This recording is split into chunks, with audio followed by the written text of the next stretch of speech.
Un cordial saludo a todas las personas que nos acompañan cada semana en nuestro programa Tardes de Lectura a través de Presencia Radio. Sean bienvenidos y bienvenidas.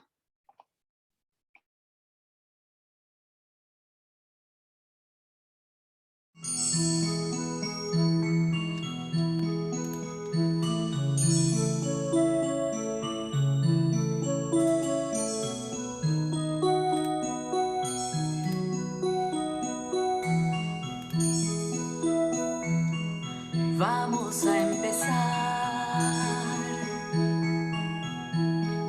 nuestra historia de hoy. Ya es hora del cuento. Vamos a escuchar. Con la fantasía podemos crear muchas historias para contar. Con la fantasía podemos crear muchas historias para contar. Todos a escuchar, las orejas a parar, porque nuestro cuento ya va a comenzar. Todos a escuchar, las orejas a parar, porque nuestro cuento ya va a comenzar.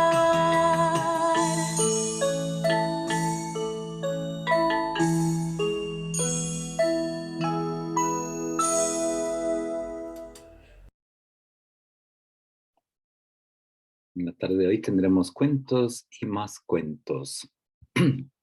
Vamos a compartir una serie de cuentitos cortos. Entonces, queremos iniciar nuestro programa hablando qué es el cuento y comparándolo con la novela. Entonces, el cuento, la narración de algo acontecido o imaginado, desarrollado mediante la expresión escrita. Hay los cuentos clásicos y los cuentos contemporáneos. ¿Cuáles son los clásicos? Son los que poseen una estructura lineal comprendida de manera fácil por los niños. Los cuentos contemporáneos se caracterizan por tener estructuras más libres, algunos no son lineales. Para iniciar en el proceso lector en los niños es recomendable empezar con la lectura de los cuentos clásicos o de cuentos contemporáneos que posean estructura lineal. Por lo general, para comprender algunos cuentos no lineales se requiere ser un lector avanzado. Es importante anotar que no todos los cuentos clásicos tienen una estructura lineal. Es el caso de algunas narraciones del escritor danés Hans Christian Andersen. También es cierto que no todos los cuentos contemporáneos poseen estructuras libres. Es el caso de los escritores por el autor alemán Max Bollinger, los cuales poseen una estructura lineal. ¿Y qué es la novela en comparación con la novela? En novela, Julio Cortázar manifiesta que para entender el carácter peculiar del cuento, lo que estamos haciendo, se le suele comparar con la novela. La novela, género mucho más popular y sobre el cual abundan las preceptivas. Se señala, por ejemplo, que la novela se desarrolla en el papel y, por tanto, en el tiempo de lectura, sin otros límites que el agotamiento de la materia novelada. Por su parte, el cuento parte la noción de límite y, en primer término, de límite físico. Sin embargo, aproximándonos a una definición tanto simplista, podría decirse que la novela es una obra de literatura escrita en prosa que maneja elementos reales, imaginarios o ambos, y que tiene las siguientes características. Es más extensa que el cuento. Esencialmente es una obra narrativa descriptiva. En su lenguaje es de primordial importancia el diálogo para desarrollar los personajes. Utiliza espacios y tiempos mayores para narrar los hechos. Hay novelas clásicas y contemporáneas. Para iniciar el proceso lector en lo que concierne a la literatura juvenil, es más recomendable comenzar con las novelas contemporáneas que con las clásicas, ya que las primeras en la mayoría de los casos tienen menos acentuadas las características anteriores. Se puede afirmar incluso que las novelas contemporáneas poseen una estructura muy parecida a la de los cuentos clásicos. Bueno, aquí puede ser que quedamos en las mismas. ¿Alguna otra manera de comparar o de diferenciar? Dice que, según Gabriel García Márquez, escribir un cuento es como vaciar concreto. En cambio, escribir una novela es como pegar ladrillos. Son maneras figuradas, metafóricas de ir eh, comparando las actividades cuento y novela. Puede ser que nos quedamos en las mismas circunstancias. Vamos ahora pues a leer unos cuentitos, unos cuentos y vamos a compartirlos.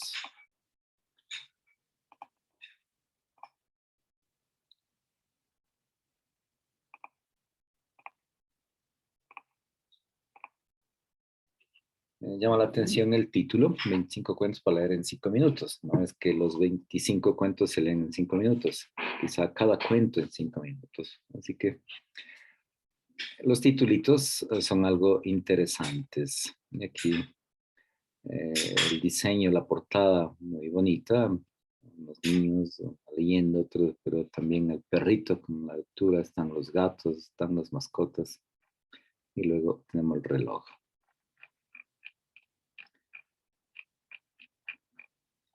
Empecemos con uno de estos cuentos. ¿Cómo tropezaron por primera vez los 3 cerditos con el lobo? Poca gente lo sabe, pero ocurrió así. Antes de que los 3 cerditos tuvieran una casa para cada uno, vivían todos juntos en casa de sus padres. Cada mañana iban a la escuela, por la tarde jugaban con sus vecinos y por la noche estaban tan cansados que se dormían apenas se metían en la cama. Era la suya una vida tranquila y feliz, aunque los 3 hermanos eran muy distintos entre ellos y no siempre estaban de acuerdo. No hagáis tanto ruido, les decía el mayor de todos, que era el más serio. No me dejáis leer.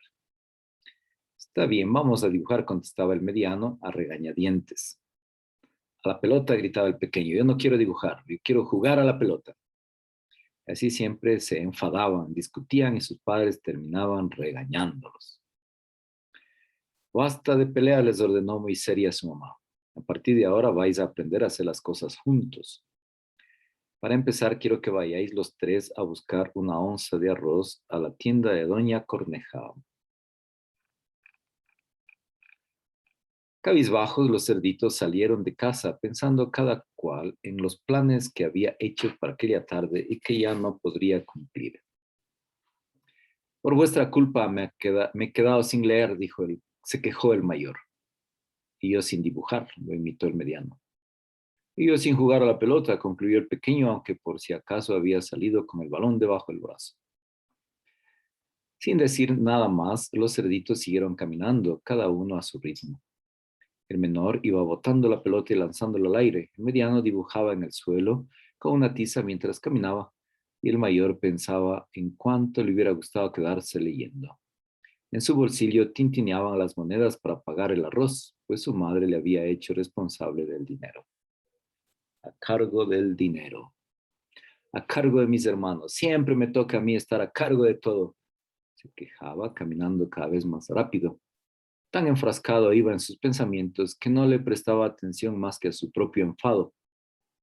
Cuando llegó a la tienda de Doña Corneja y se giró para apresurar a sus hermanos, se dio cuenta de que no le seguían. ¡Qué susto! A lo lejos podía ver al mediano, entretenido en el suelo con la tiza, pero de su hermano pequeño no había ni rastro. Preocupado, el cerdito fue en busca de su hermano y preguntó: ¿Dónde está nuestro hermano menor? El mediano levantó la cabeza distraído y reconoció: no lo he visto hace rato. Lo hemos perdido, exclamaron casi al mismo tiempo, y enseguida comenzaron a buscarle. Cerdito menor, gritaban, ¿dónde estás? Tuvieron que desandar buena parte del camino, y cuando ya casi desesperaban, escucharon la voz de su hermanito que decía: aquí arriba, aquí arriba. Desde el tejado de una cabaña, el pequeño cerdito hacía gestos para que lo vieran. Se me colgó la pelota, les dijo. Subí a buscarla y ahora no me atrevo a bajar. Ah, sus 2 hermanos sonrieron aliviados.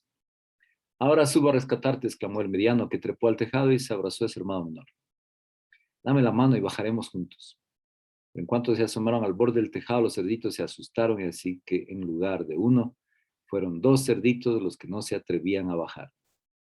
Ah, se quejó el mayor mientras acercaba una escalera que encontró apoyada en un árbol. Siempre tengo que arreglarlo todo. Y sin pensarlo dos veces subió al tejado, pero una vez arriba no tuvo tiempo de rescatar a sus hermanos, porque el techo cedió y los tres cerditos cayeron dentro de la cabaña. ¡Ah!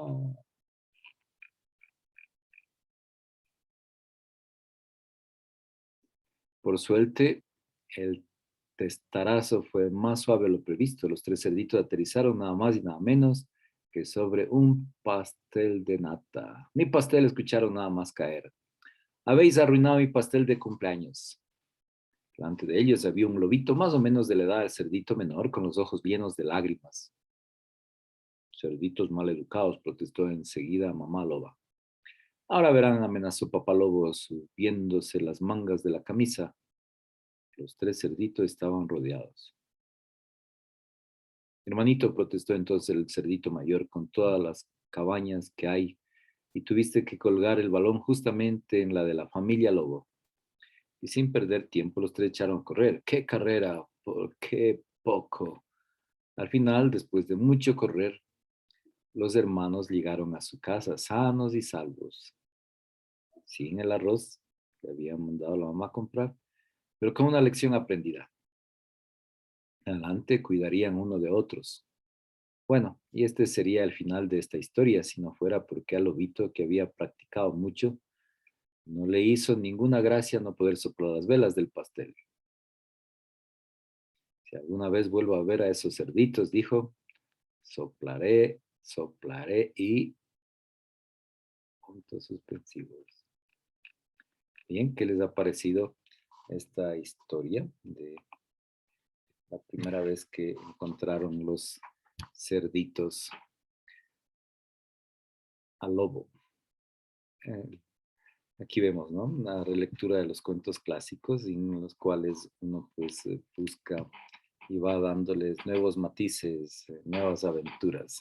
Interesante, allí que como no pudo soplar su pastel de cumpleaños, saben que para poder capturar a los cerditos ya iba entrenado, soplaré y soplaré, a soplar allí la casa de los cerditos para poder cazarlos.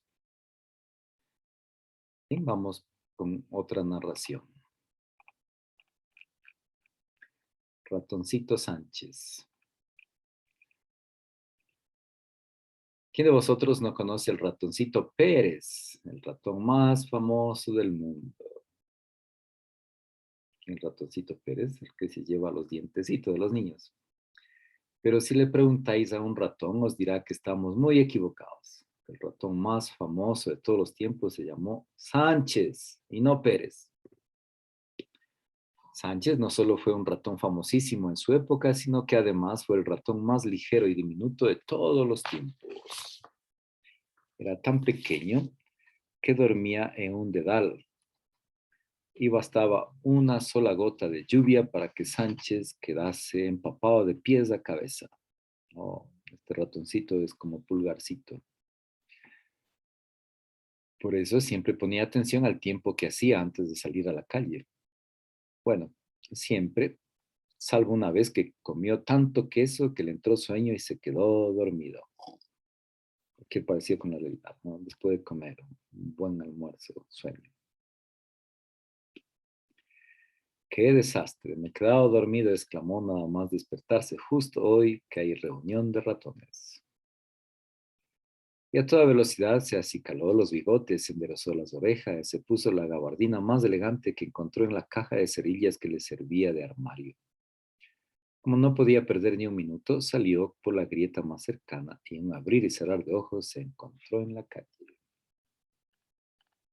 Por suerte no llueve, se dijo aliviado. Solo me habría faltado eso.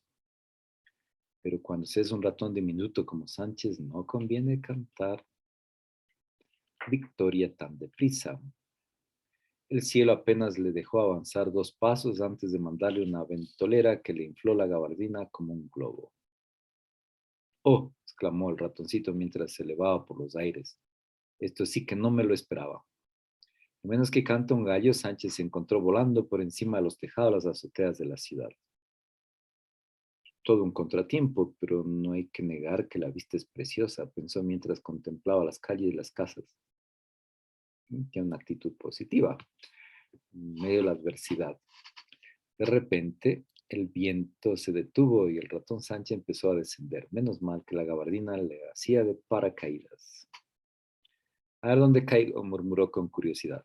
Pero su curiosidad se convirtió en sobresalto cuando identificó su destino. Es la esquina de los gatos, se dijo preocupado. Vaya, vaya, maulló Felini, el gato más pícaro de aquella esquina, mirando hacia el cielo. Mirad quién está aquí, es el ratón Sánchez. Bah, contestó Bigotón, el gato más rollizo. Con él no tengo ni para empezar.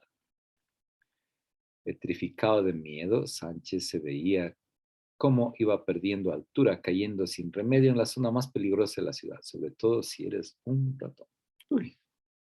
Yo lo cazaré, gritó entonces Zarpas, el gato más joven, y ya se abalanzaba sobre el pequeño ratón cuando una nueva ráfaga de viento levantó a Sánchez del suelo.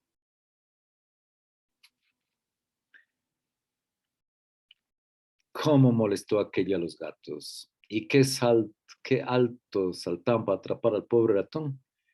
Pero el viento no dejaba de soplar y poco a poco Sánchez se fue alejando de aquel lugar. Adiós, Felini, Bigotón, Zarpas, hasta nunca, se reía. Lo que no sabía Sánchez era que el viento se detendría en el momento menos oportuno, haciendo que se precipitara de nuevo hacia el suelo. ¿Dónde iré a parar ahora? ¿Habrá un lugar peor que la esquina de los gatos?, pensaba Sánchez mientras descendía a toda velocidad. La respuesta la descubrió enseguida. No lejos de allí había un circo y Sánchez iba sin remedio hacia la jaula de los elefantes. ¡Oh, qué revuelo se organizó nada más caer! Y es que nada asusta más a un elefante que un ratón. Pues imagínate, si encima cae del cielo. Gritaban los elefantes, mientras Sánchez trataba por todos los medios de que no lo pisara. La jungla de patas se hacía cada vez más espesa hasta que otra ráfaga de viento se llevó al ratón cielo arriba. Por los pelos exclamó. Sánchez ya empezaba a estar un poco harto de volar de aquí para allá y deseó con todas sus fuerzas que esa vez el viento le hiciese aterrizar en su casa. Entonces el viento se detuvo de nuevo y Sánchez miró hacia abajo. La fábrica ratoneras, ¿cómo puedo tener tan mala suerte?, exclamó mientras se deslizaba lentamente por la chimenea.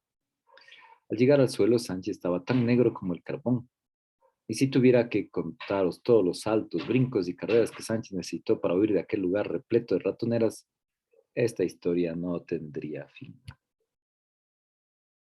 Los que más tarde lo vieron llegar a la reunión se sorprendieron de dos cosas. Su aspecto parecía como si le hubiese pasado una apisonadora por encima, y lo pesado que parecía. ¿Qué te ha pasado? ¿Y qué llevas ahí escondido en los bolsillos de la gabardina?, le preguntaron. 2 piedras para no salir volando nunca más, respondió Sánchez. Hacedme caso, y yo que vosotros haría lo mismo. Tras conocer las desventuras de Sánchez, a todos los ratones les gusta tener algo pesado a mano para estar más tranquilos. Quizá por eso el ratoncito Pérez le gusta coleccionar dientes. Ah, qué bonito. Para que no se los lleve el viento. Bien, ¿qué les ha parecido entonces? Ratoncito Sánchez.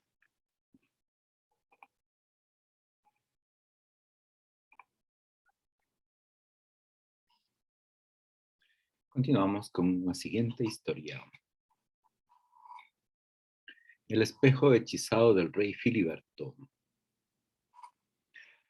Hace mucho, mucho tiempo vivía en un lejano reino el rey más presumido que jamás haya existido.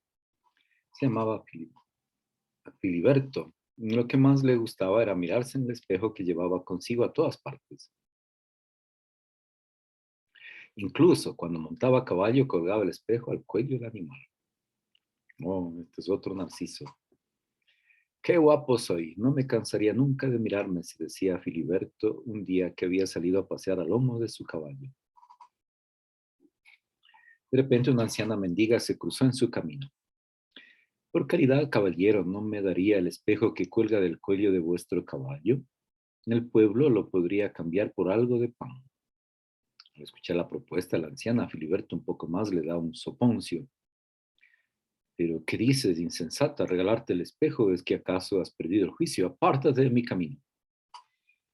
Pero la anciana no se movió. En lugar de eso, se quitó la capucha que le tapaba la cara y entre chispas y resplandores mágicos descubrió su verdadera identidad.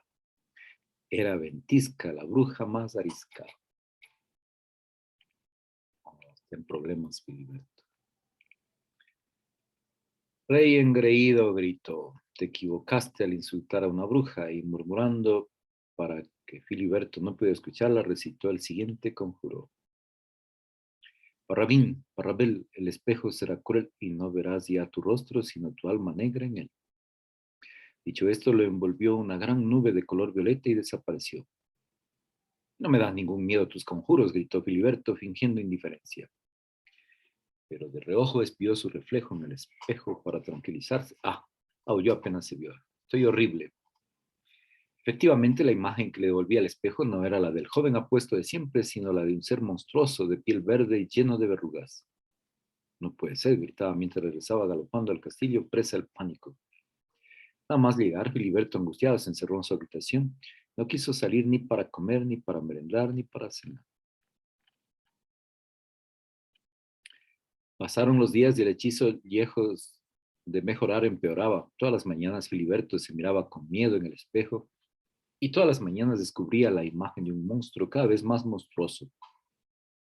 Empezó entonces a ausentarse de las reuniones con sus ministros y desatendió por completo los asuntos de su pueblo. Sus súbditos cada vez estaban más descontentos con él. Nuestro rey es un holgazán, se decían los unos a los otros. No sirve para nada, ni siquiera sale de su habitación. Estaban tan indignados que un buen día fueron todos juntos al castillo, escucharon y echaron al rey sin contemplaciones. No queremos un rey perezoso, le gritaba mientras el pobre Filiberto se alejaba del palacio. Tan deprisa tuvo que huir que solo se pudo llevar el espejo hechizado. ¿Qué voy a hacer ahora?, se lamentaba mientras vagaba perdido por el bosque. Nadie querrá a un rey sin reino. Y vagando por el bosque estaba cuando se topó de nuevo con la bruja ventiscada. Espero que hayas aprendido a no ofender a las brujas, le dijo. Toma, para que veas que no soy tan mala. Te cambio el espejo por este mendrugo de pan. Como Filiberto llevaba días sin comer, aceptó la oferta de la bruja, pero a regañadientes, por supuesto, pues aún en la desdicha se acordaba de los buenos ratos que había pasado mirándose en él. Una vez la bruja desapareció envuelta en una nube violeta. Filiberto se dirigió a la orilla de un arroyo cercano con el mendrugo de pan entre sus manos. Allí se tropezó con otro mendigo aún más pobre que él. Ay, qué hambre tengo, ya ni me acuerdo la última vez que usé los dientes, se quejaba el mendigo. El rey, que algo sí que había aprendido de sus desgracias, se apiadó del desaventurado y con amabilidad le tendió el pan. Toma, le dijo, no es mucho, pero podemos compartirlo. Al pobre mendigo se le iluminó la cara con una sonrisa, le respondió, gracias, amigo. Te prometo que cada pedazo de pan que consiga también lo compartiré contigo. Y así fue como por primera vez en mucho tiempo el rey se sintió feliz. Y al mirar de reojo su reflejo en el arroyo lo encontró un poco menos monstruoso que el día anterior.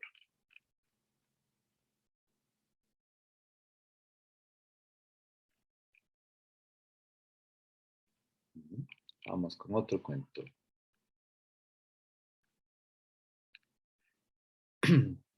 Abiwatana, la princesa impaciente. Hace mucho tiempo, en el palacio africano de Dungur, vivió la princesa más impaciente que jamás haya existido.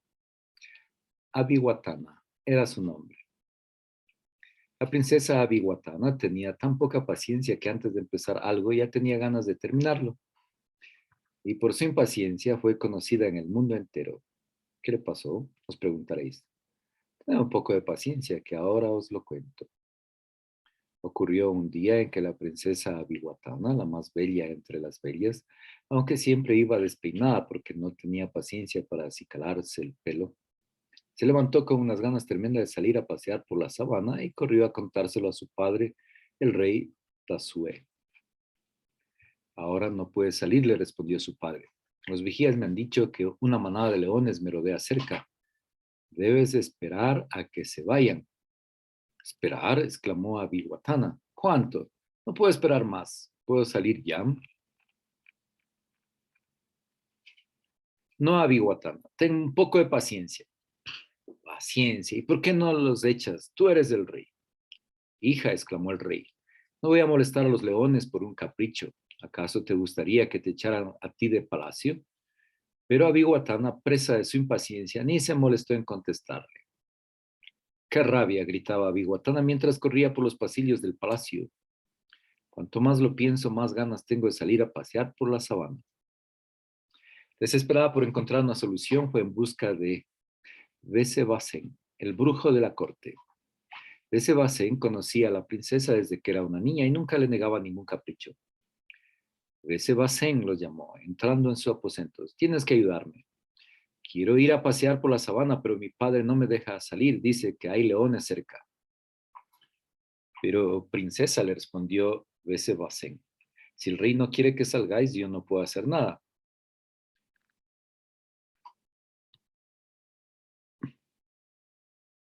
Abihuatana, que sabía muy bien cómo convencer al brujo, usó su infalible mirada de pena. Por falta de paciencia, la sostuvo apenas un segundo, pero fue suficiente para convencerlo. También veamos, refunfuñó. Date prisa, replicó la princesa. Besebacén repasó con la mirada los estantes donde guardaba sus pócimas mágicas y los ojos se le iluminaron cuando dio con un frasco viejo y polvoriento. Me parece que ya lo tengo, murmuró. Tal vez si usaras esta pócima. ¿Esta pócima? Preguntó la princesa quitándole el frasco. Estupendo, muchas gracias. Y entre gritos de alegría y agradecimiento, Abihuatana se alejó corriendo hacia la puerta del palacio. Por fin, exclamó una vez afuera, qué ganas tenía de salir, aunque pensándolo bien, ya estoy un poco cansada de ver siempre el mismo paisaje. Es que no piensa cambiar nunca. Vamos, flores, a florecer, ¿qué estáis esperando? La princesa estaba tan distraída, intentando que la naturaleza hiciera florecer la sabana, que no advirtió el peligro que se le avecinaba. Los leones, gritó de repente al verse rodeada por las fieras. Los rugidos eran tan aterradores que Abihuatana empezó a temblar de miedo, pero entonces se acordó del frasco que le había entregado al brujo y se tranquilizó. Al llegar el momento de probar la pócima de Besebacén, se dijo, bebiendo del frasco. Fue entonces cuando se dio cuenta de que debido a su impaciencia no había dejado que el brujo le explicara para qué y cómo se utilizaba la pócima. La transformaría en un gigante, la haría invisible. Impaciente por conocer cómo le afectaría la pócima, empezó a tamborilear con el pie en el suelo. De repente los leones la miraron con cara de asombro. ¿Qué pasa? Se preguntó la princesa tocándose la cabeza. O no, el pelo le estaba creciendo sin control. ¡Abihuatana! Escuchó a sus espaldas. Era el brujo Besebacén que se acercaba corriendo. Me lo temía.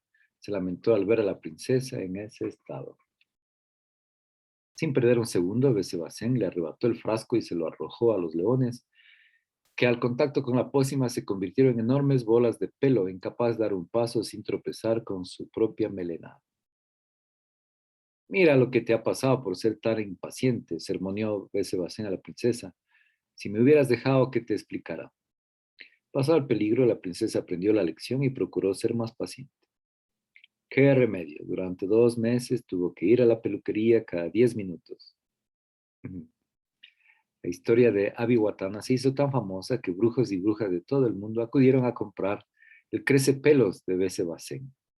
La que compró el frasco más grande, según dicen, fue una bruja que en secreto tenía encerrada a una muchacha llamada Rapunzel. Pero bueno, ese ya es otro cuento. ¿Cuáles son sus reacciones? ¿Qué les pareció? A ver, ¿cómo van estos cuentitos?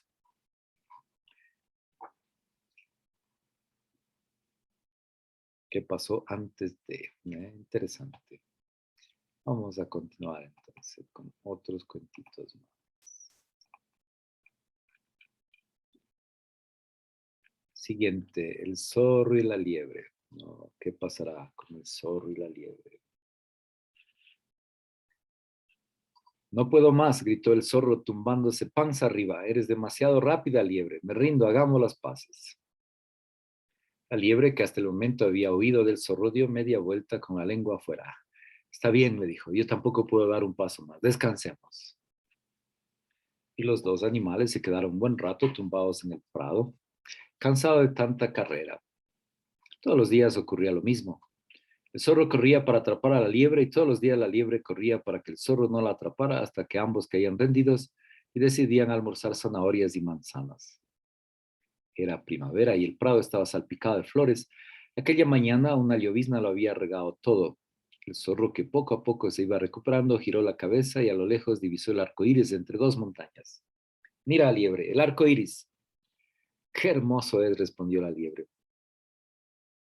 ¿Sabes lo que cuentan? Que al pie del arco iris guardan los duendes una olla repleta de oro y que el primero que la encuentre se la puede quedar. Vaya, se admiró la liebre, ¿será verdad?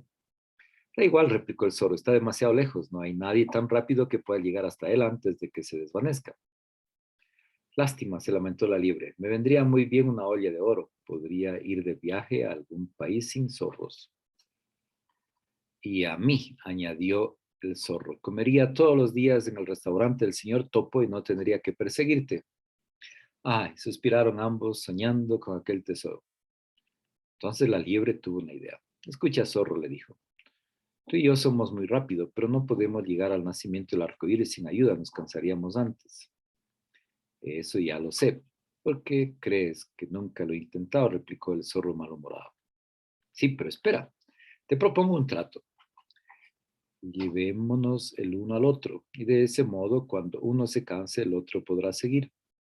A Zorro no le pareció mala la idea. La tentación del tesoro era grande, pero aún así tenía sus dudas. Yo puedo llevarte sin problemas, pero ¿tú estás segura de que podrás cargar conmigo? Lo intentaremos, respondió decidida la liebre. Vamos, sube. No muy convencido, el zorro subió a lomos de su compañera. Al comienzo se tambalearon un poco, pero cuanto más rápido iban, más seguros se sentían. ¿Lo ves?, dijo la liebre llena de alegría. Sí que puedo. Es verdad, reconoció el zorro. Rumbo al arco iris. La liebre corrió y corrió y el arco iris cada vez se veía más y más cerca, pero a mitad del camino la liebre quedó sin fuerzas. Entonces, tal y como habían quedado, el zorro tomó el relevo y corrió a toda velocidad, pues estaba de lo más descansado. El arco iris se veía cada vez más y más cerca, hasta que, agotado, el zorro por fin lo tocó con la punta del hocico. El tesoro, gritó, hay que encontrarlo. Y los dos compañeros emprendieron la búsqueda de la olla dorada. Miraron por todas partes, arriba, abajo, a un lado y el otro. El zorro llegó incluso a meter el hocico entre el color rojo y el naranja, pero nada, la olla prometida no aparecía por ningún lado, hasta que la liebre exclamó, aquí, zorro, aquí. El zorro se acercó, su compañera sostenía una triste moneda de cobre que había encontrado debajo de una piedra. ¿Eso es todo?, se enfadó el zorro. No hay nada más. Toda esta carrera para una moneda. Presa de su mal humor, el zorro arrebató la moneda a la liebre y la arrojó tan lejos como se le permitieron sus fuerzas, gritando, ¡qué porquería de tesoro! La liebre se puso a reír. No tiene ninguna gracia, contestó. Pues claro que sí, zorro, es que no te das cuenta, estamos debajo del arco iris. Entonces los dos animales comprendieron lo maravilloso de su viaje y tumbados en la hierba admiraron el arco iris. Aquí termina la historia del zorro y la liebre, pero no la de aquella moneda. Resulta que se la encontró una borraca, que luego se la dio un búho, que se la gastó en un helado y el heladero la perdió frente al portal de una ratita que estaba barriendo su escalera.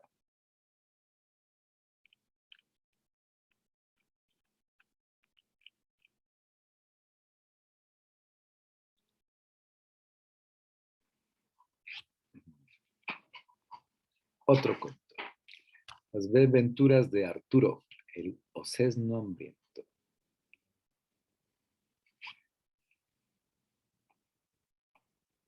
Aquella mañana en el bosque había un revuelo poco habitual.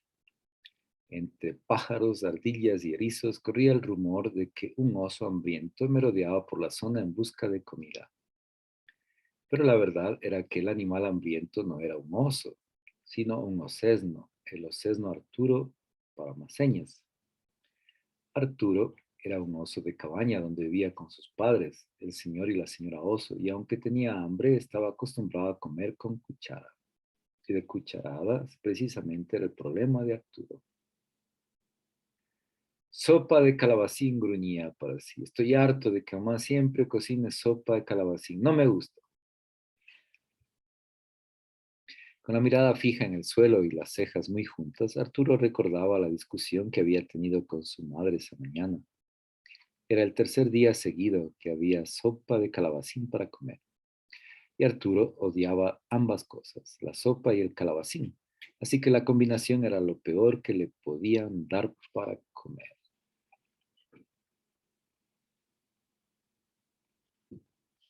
Me voy, terminó gritando. Seguro que en el bosque encuentro algo más sabroso. Salió de la cabaña dando un portazo. De eso ya hacía rato. Y la verdad era que Arturo no había encontrado nada para echarse a la boca. Ya le empezaban a sonar las tripas. Por eso, cuando divisó una enorme colmena de abejas colgando de un árbol, se entusiasmó y soltó un miel tan alto que los pájaros de los alrededores escaparon volando el susto.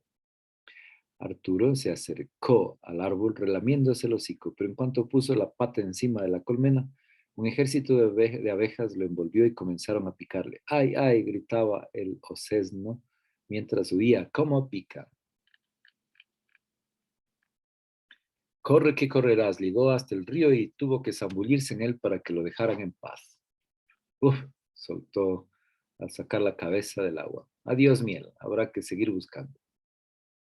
Como estaba en el río, tuvo una idea. Pescaré una trucha y me la comeré. Así lo dijo y así lo hizo, o por lo menos lo intentó. La torpeza del principiante se puso a chapotear más que a pescar en medio de la corriente.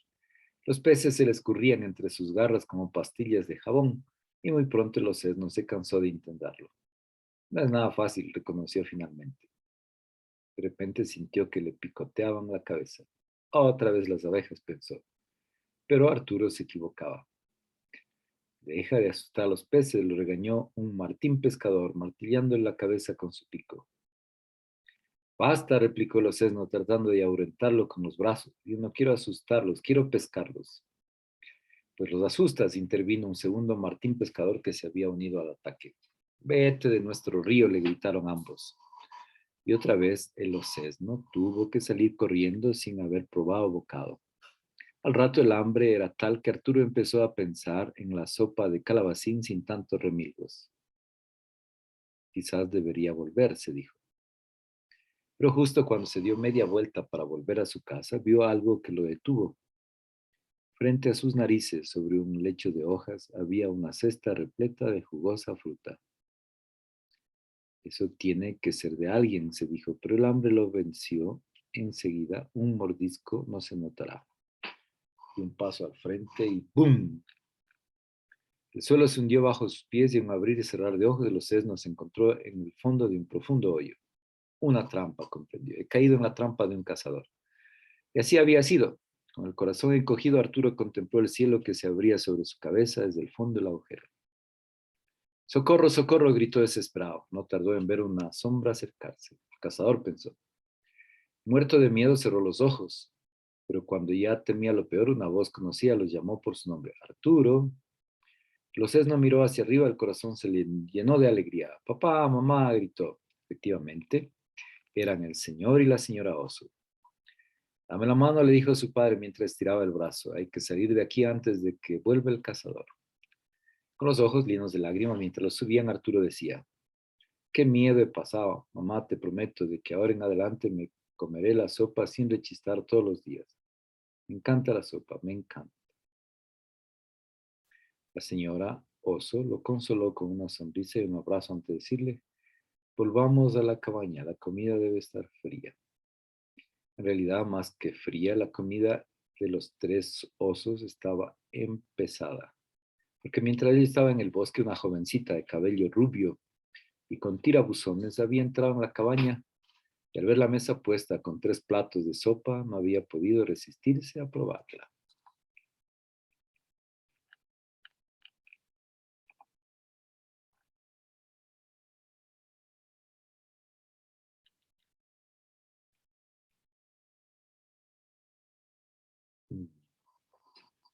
A ver, ¿cómo podemos imaginar cómo empezaron a volar las alfombras voladoras?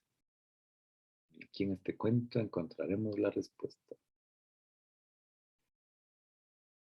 En la lejana ciudad de Isfahan, en tiempos del sultán Mufid, vivía una anciana tejedora de alfombras llamada Halima.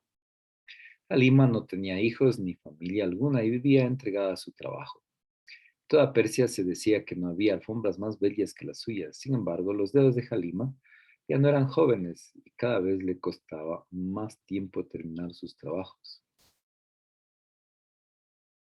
Sucedía así que la salud y el dinero de la anciana iban menguando al mismo tiempo. Un buen día apareció en la puerta de su casa el sultán Mufid, un hombre opulento y de espesas cejas negras. Mufid era el dueño de la casa de Halima y había ido a cobrar el alquiler. Me debes mucho dinero, tejedora, le dijo con voz grave. Págame o te echaré de esta casa. Halima se desesperó. Gran sultán, suplicó. Tened piedad de esta anciana, aunque trabaje todo el día, no puedo pagar el alquiler, mis manos son viejas y torpes.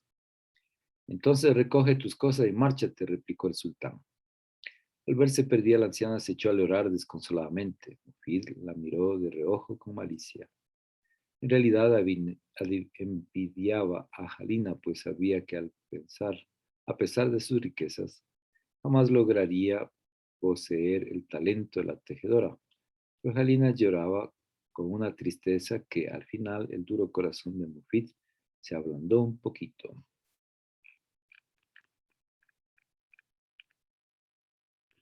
Está bien, anciana, le gruñó. Te propongo un trato. Mi hija Fátima se casa dentro de 4 días y para entonces me mandas como presente la alfombra más hermosa que jamás se haya tejido, podrás quedarte con esta casa sin pagar ni un centavo. Pero si no es así, ya puedes despedirte de ella. Dicho eso, el sultán dio media vuelta y se marchó sin ni siquiera decir adiós. Al principio Halina se alegró mucho, pero enseguida comprendió que aquel trato no era ningún regalo. Solo 4 días, exclamó, no podré terminar en solo 4 días. Pero como no tenía elección, se puso a tejer, eligió 2 hilos más finos, de colores más hermosos, y los colocó en su telar en grandes madejas. Si mis manos fueran un poco más jóvenes, se lamentaba, aunque poco a poco la alfombra iba tomando forma. Al finalizar el primer día llegó a su ventana una paloma mensajera de parte del sultán. La tejedora leyó enseguida la nota que el animal llevaba en la pata. Ya han llegado los vestidos para la boda. Apresúrate, tejedora, perderás la casa.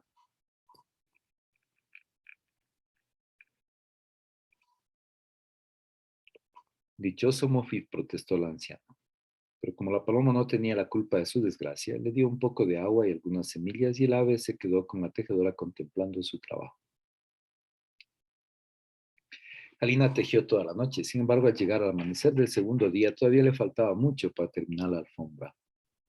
Todavía no había despuntado el sol cuando una segunda paloma mensajera se posó en su ventana. Alina le cogió la nota que decía: ya han llegado los sirvientes para la boda, apresúrate, tejedora, o perderás la casa. La anciana refunfuñó, pero alimentó también a la segunda paloma y fueron 2. Entonces contem- la, las que la contemplaron trabajar. El tercer día amaneció sin que Halima hubiese dormido. La alfombra estaba ya más avanzada, aunque no terminada, cuando aterrizó una tercera paloma con nuevo mensaje. Ya han llegado los músicos para la boda. Apresúrate, tejedora, o perderás la casa. Agotada, Halima alimentó también a la paloma, que se quedó con las demás. 3 noches pasó al fin la tejedora sin dormir. Pero al llegar el cuarto día, la alfombra estaba terminada. Era sin duda la más hermosa que jamás se hubiera tejido. Sus estampados eran tan delicados que podían rivalizar en belleza con el sol de la mañana. Las palomas del alféizar la contemplaban maravilladas cuando llegó hasta ellas una cuarta paloma. Los dedos de la tejedora estaban tan cansados y entumecidos que le costó gran trabajo desarrollar el mensaje. Ya ha llegado el novio para la boda. Trae ahora mismo la alfombra, tejedora, o despídete de tu casa. Tengo que llevar la alfombra al palacio del sultán, dijo la anciana rendida. No puedo perder la casa ahora, pero estoy tan cansada.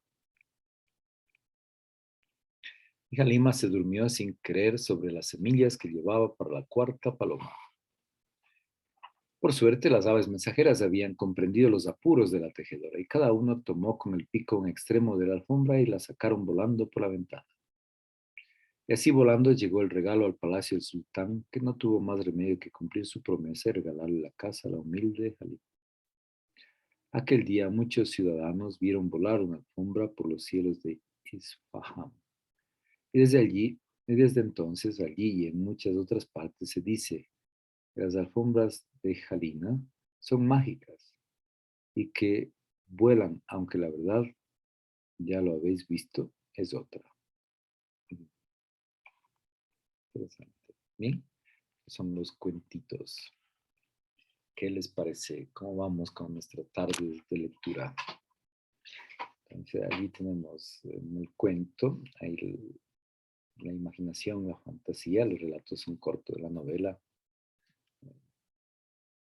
En novela se usa la fantasía, pero los relatos son verosímiles de lo concreto, no, no algo fantasioso, algo que no pueda suceder en la realidad. En cambio, en el cuento sí.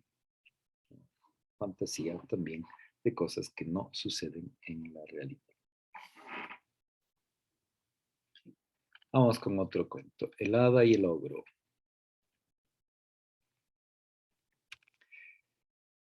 En la orilla del estanque lloraba el hada Celina. Ay, qué desgraciada soy. Lloraba con tal desesperación que las demás hadas corrieron a su encuentro para ver qué le ocurría. El amor de mi vida, les contó, el más guapo del bosque, me ha dado calabazas, dice que soy muy fea. Las hadas revolotearon incapaces de creer lo que escuchaban. ¿Cómo es posible?, exclamó Levia, el hada de las flores. Si tú eres el hada más hermosa, ¿quién es el insensato que se ha atrevido a rechazarte? Ay, suspiró Celina, el ogro Rufo, que vive en la cueva junto al arroyo. ¿El ogro Rufo?, gritaron todas a la vez. Pero si es el más feo entre los feos. ¿Qué decís?, protestó Celina. El príncipe azul, con esa barriga y esa calborota y todas esas verrugas. Yo en cambio soy tan fea que no merezco su amor.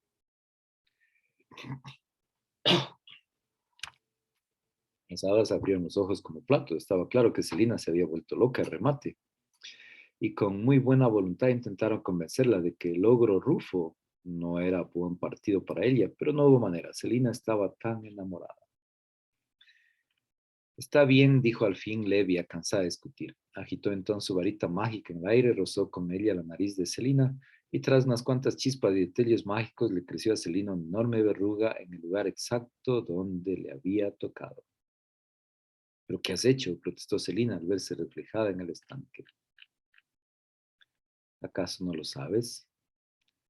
Los ogros solo se enamoran de las brujas pirujas, más feas. A lo mejor así tienes más posibilidades. ¿De veras?, dudó Celina. Un momento, interrumpió Nubia, helada de las aguas cristalinas. Todavía falta un detalle. Nubia también agitó a su varita y tocó con ella la preciosa melena de Celina. En un abrir y cerrar de ojos, el cabello de Celina se había convertido en un estropajo. Se escucharon entonces varias risas de hada y hasta Celina se sonrió al verse, aunque todavía no muy segura de que el plan fuese a funcionar. El entusiasmo, sin embargo, contagió a las demás hadas y todas quisieron colaborar en la transformación de su amiga. Le cambiaron la nariz, los dientes, le hicieron crecer 4 largos pelos en la barbilla y 3 en una oreja. Y convirtieron a su hermano, vestido de seda, en una harapienta vestimenta negra. Cuando terminaron, la rodearon para contemplarla. Celina, estás irreconocible, dijo Novia. Espero que nuestro plan funcione, intervino Levia. Si no, nos costará mucho trabajo deshacer todos estos hechizos. Celina no dijo nada, pero sonrió a sus amigas agradecida. Bueno, siguió Levia, ahora solo falta que el ogro te vea. Sí, suspiró Celina, vamos allá. Las hadas volaron hasta la cueva del ogro, pero antes de llegar se separaron y buscaron un escondite. Cuando Celina se quedó sola, se acercó a la cueva. El ogro Rufo estaba recostado. El ogro Rufo en la entrada, echando una siestecita de media mañana. Sus ronquidos y resoplidos hacían temblar las ramas de los árboles cercanos. Qué guapo está cuando duerme, pensó Celina. Se aclaró la garganta y con su nueva voz de bruja dijo: disculpe, ¿esta es la cueva del ogro Rufo? ¿Qué pasa?, gruñó el ogro. ¿Quién pregunta por mí? Como suele ser habitual en esta clase de criaturas, el ogro se había despertado de bastante mal humor. Pero en cuanto vio frente a su cueva una bruja tan piruja, su expresión cambió por completo. Se levantó enseguida y se sacudió coqueto los pantalones. Sí, es aquí, dijo. Yo soy Rufo. ¿A qué se debe esta visita tan inesperada y de una bruja tan piruja? Celina no se lo podía creer. El ogro Rufo le había echado un piropo, y con chiribitas en los ojos y un poco sonrojada, la hada bruja intentó improvisar.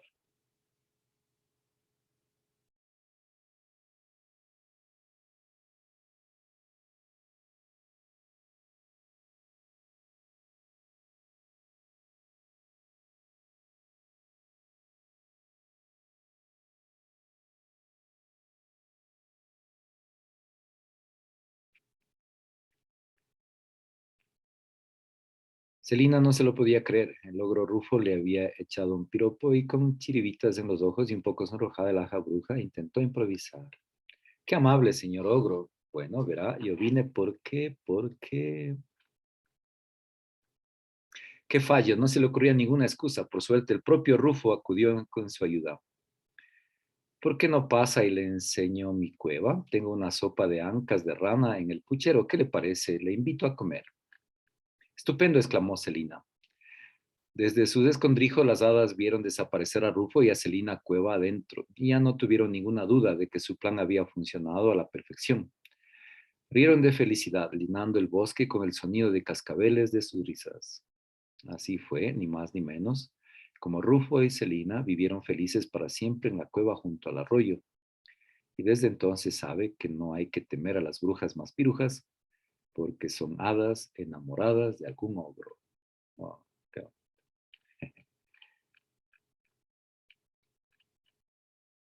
Bien, vamos con el último de los cuentitos de esta tarde de lectura. La bruja presumida y el sapo príncipe. En todos los bosques hay siempre un rincón más oscuro, y es aquí donde las brujas tienen sus cabañas. Espátula, la de este cuento, no era ninguna excepción, ni en esto ni en casi ninguna otra cosa típica de las brujas. Como cualquier otra bruja tenía una verruga en la punta de la nariz, 4 pelos en la barbilla y más arrugas que una pasa. Pero Espátula, además, era muy corta de vista, tanto que algunas veces, cuando pasaba por delante de su espejo, saludaba convencida de que se había encontrado con una amiga. Hola, bruja piruja, le decía al espejo, creyéndose que era la ventana. ¿Cuánto tiempo sin verte? Pasa y tomaremos del té. Lo que más le gustaba a la bruja Espátula era tomar el té con sus amigas, pero como normalmente invitaba a su reflejo el espejo, solía tomarlo sola. ¿Qué tenía de especial la bruja Espátula? Te preguntarás. Pues bien, resulta que a pesar de ser una bruja, Espátula era muy presumida. En realidad no le faltaban pretendientes entre los brujos más pirujos, claro. Más de uno había ido hasta la tenebrosa cabaña de Espátula con un gran ramo de flores marchitas. Ninguna bruja lo aceptaría de otro modo, pero todos sus pretendientes habían tenido que dar media vuelta con más calabazas que una huerta. Quita, les decía, ¿cómo me voy a casar con un brujo? Yo espero a un príncipe, o un marqués por lo menos.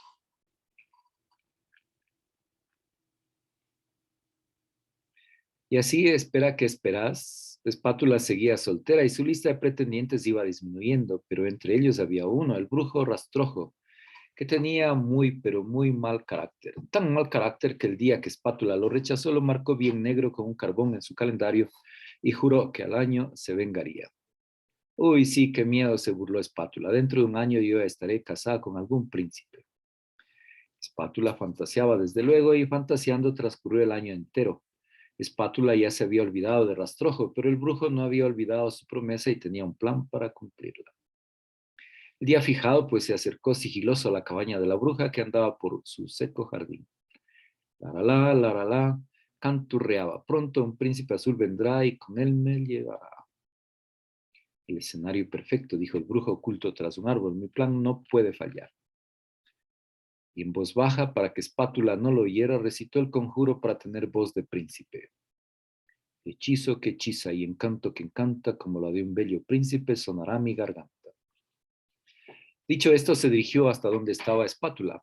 Pero que ven mis ojos, dijo, qué hermosa doncella.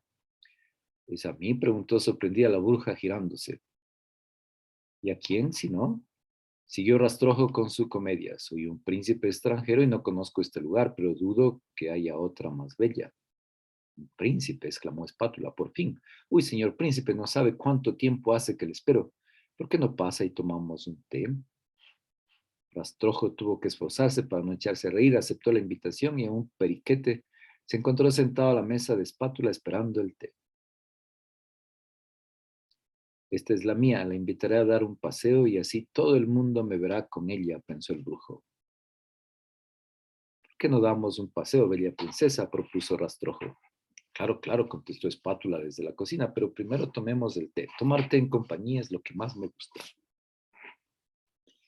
Con la emoción, Espátula había mezclado todas las hierbas que tenía en la infusión que sirvió a Rastrojo. Aquello era cualquier cosa menos un té. Pero el brujo, que nada sabía, apuró la taza de un sorbo para cortar la visita.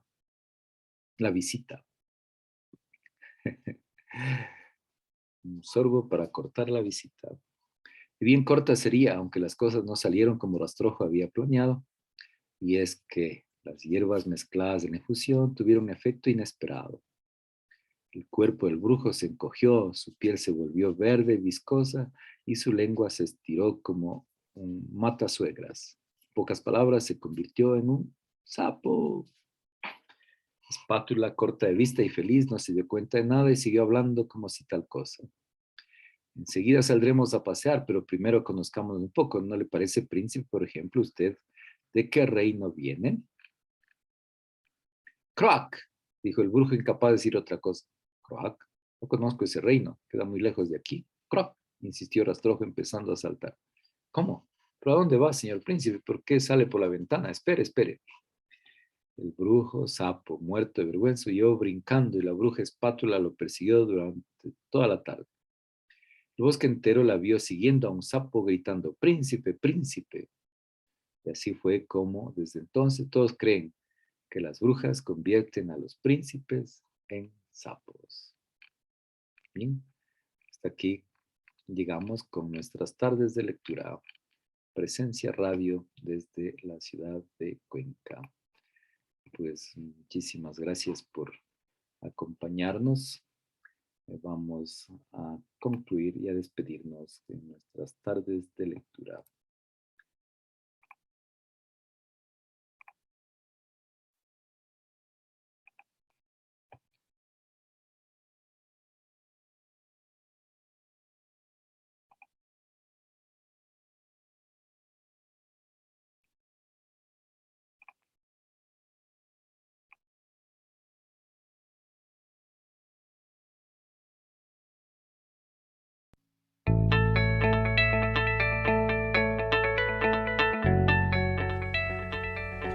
Unicornio Multicolor se dedica a la promoción de lectura y talleres de lectura. Promueve al lector a continuar enganchado con el mágico mundo que los libros nos ofrecen. Unicornio Multicolor. Animar a nuestros hijos a leer desde pequeñitos es muy importante para que cuando crezcan tengan interés por la lectura. No se trata de enseñarles a leer desde bebés, sino que descubran el fascinante mundo de los libros. Multicolor. Para contactos, comunícate al 098-509-9085. Unicornio Multicolor, soñar para crear.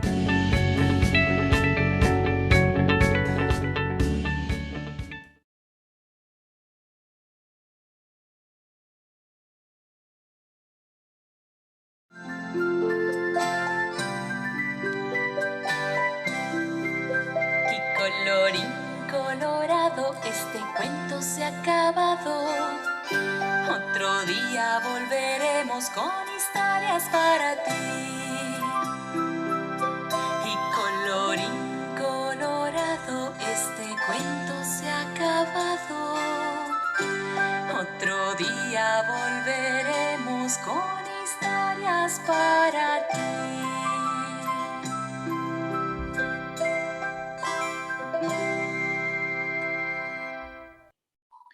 Y nos despedimos entonces en este su programa de Tardes de Lectura. Nos veremos la próxima semana con más narraciones, con más historias. Por favor, comparta e invite a más a participar en este programa Tardes de Lectura Presencia Radio. Muchísimas gracias por su compañía.